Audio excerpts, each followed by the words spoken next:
Think about it, going from the transition of college to going to your first meeting. What do you take with you? What questions should you ask? Yep. What should you not ask? Yeah. What should you wear? These things sound really basic, but if you don't get them, you can spend a long time trying to catch up.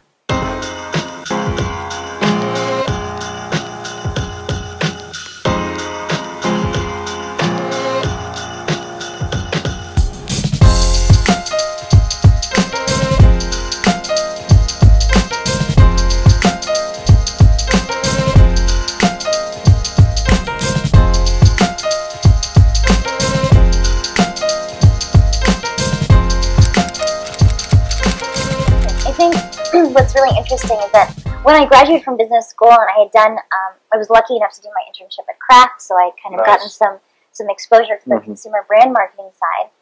I worked for ING Direct and helped to lead the innovation agenda there. And it was a life-changing experience because although it was still financial services, they were leading Americans back to savings. Yeah. And that really resonated with me.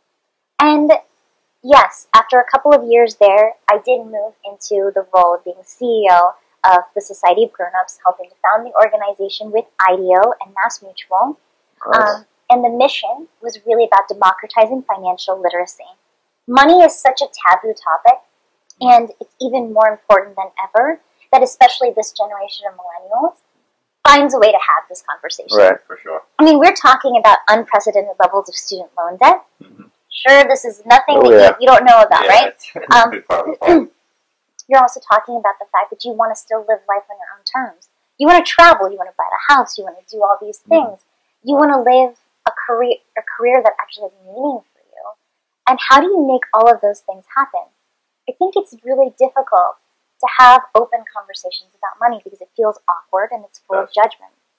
And unfortunately, a lot of people can't necessarily go to their parents to get the information that they need because their parents grew up in a completely different time or had a completely different experience.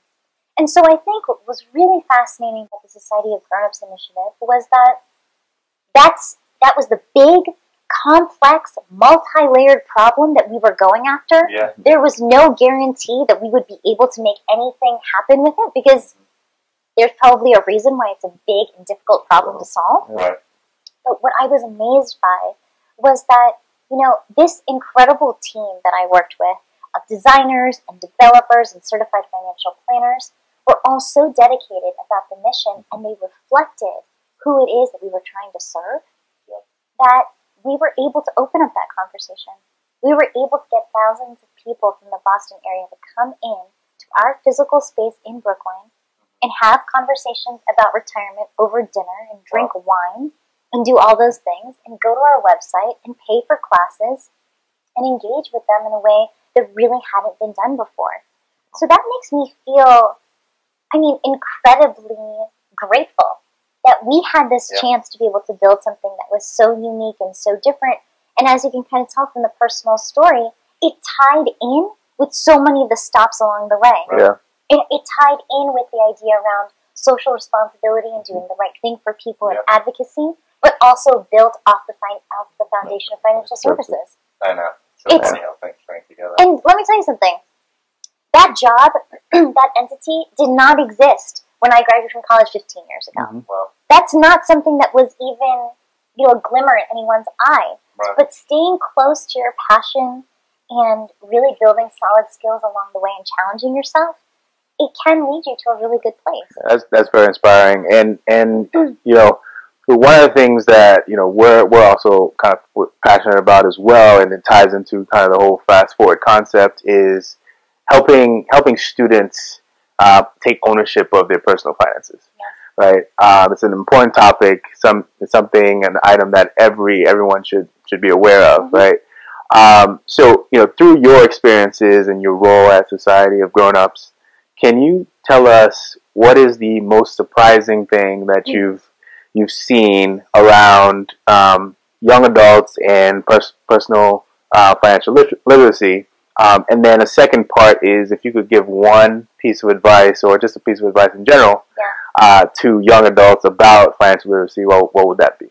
So the first is the disclaimer, which is I'm not a certified financial planner. That's the first thing. But this is what I can tell you. This is what I found to be surprising, is that I feel like a lot of the media coverage has been extremely negative about this generation. They don't work, they live at home, they'd rather go out to eat. I mean, someone said this to me the other day. Oh, can you believe they'd rather go out to eat than buy a house? And here's my issue with that, is that it's not an accurate portrayal of this generation. They are movers and thinkers and creators. And by the way, no, they don't want to just put their nose to the grindstone for 15 or 20 years. They're going to innovate and develop something and create their own solutions. I think that that's incredible. And I think that also we need to remember how this group came of age. They came of age during an enormous financial crisis, during multiple wars. And now you're wondering why they don't have a trust factor in the industry. It's because, in my opinion, the financial services industry has not done a great job of really being able to engage with them.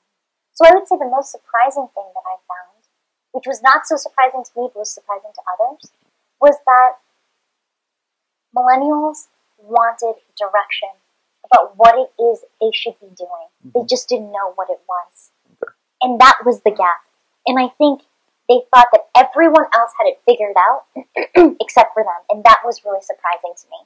20-year-olds said, oh, when I'm 30, I'll know what to do. 30-year-olds said, when married people know what they're doing, right? And then the married people said, oh, when I have kids, I'll know what it is. And we talked to each of those groups, and every single one was like, oh, we're just really trying to figure this out. And so I think it's, I think the idea that there's this shame, that there's this stigma, I think if there's one thing that we should really just take to heart is that everybody's trying to figure it out.